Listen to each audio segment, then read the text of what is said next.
इन बातों को किया अनदेखा तो खराब हो सकती है आपकी एसी। नमस्कार, मैं दिव्या, स्वागत है आपका आज के इस वीडियो में। इन दिनों उमस भरी गर्मी से सभी परेशान हैं। ऐसे में केवल पंखे से काम चलाना मुश्किल हो जाता है। जिनके पास सुविधा है वो अपने घर में एसी लगवा लेते हैं।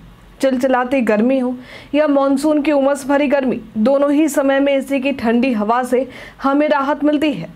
लेकिन क्या आपको पता है, मानसून के समय में यदि हम एसी का इस्तेमाल सही तरीके से ना करें तो ये तुरंत खराब हो सकती है। एक मिडिल क्लास परिवार के लिए एसी खरीदना ही काफ़ी महंगा होता है। ऐसे में हमारे कुछ लापरवाहियों के कारण एसी ही खराब हो जाए तो ये और भी महंगा पड़ जाता है। इसलिए ज़रूरी है कि इस तरह के मौसम में हम कुछ सावधानियों के साथ ही एसी का इस्तेमाल करें। आज हम आपको ऐसे कुछ बातें बताएंगे ताकि आप इन गलतियों को करने से बच सकें। इसमें सबसे पहले है एसी की सर्विसिंग करवाना। मौसम के बदलते ही एसी की सर्विसिंग करवानी जरूरी है।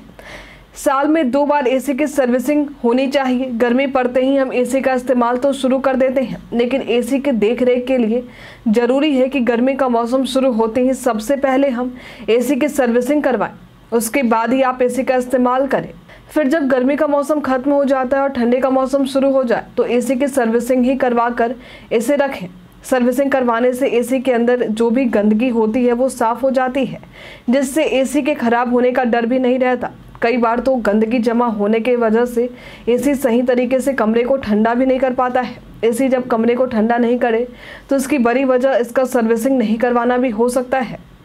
कई बार आपने देखा होगा एसी के इस्तेमाल के दौरान इसमें से पानी निकलने लगता है। कई लोग ऐसा सोचते हैं कि वातावरण में नमी के कारण ऐसा हो रहा है। ऐसा मानसून के समय में भी हो सकता है, क्योंकि इस समय में मौसम में ज़्यादा नमी होती है। लेकिन ध्यान रखें, यदि एसी से पानी निकल रहा है तो उसकी दूसरी वजह एसी का लीक होना भी हो सकता है।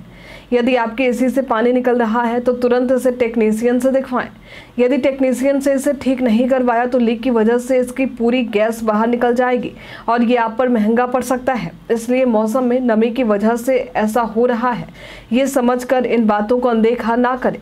जब आप किसी कमरे में एसी का इस्तेमाल कर रहे हैं तो उस कमरे के दरवाजे और खिड़कियों को बंद ही रखें। यदि कमरा खुला रहेगा तो एसी सही तरीके से कमरे को ठंडा नहीं कर पाएगा। साथ ही आपका एसी अपनी कैपेसिटी से ज़्यादा एनर्जी भी लेने लगता है, जिससे इसके कंप्रेसर के खराब होने का खतरा भी बढ़ जाता है।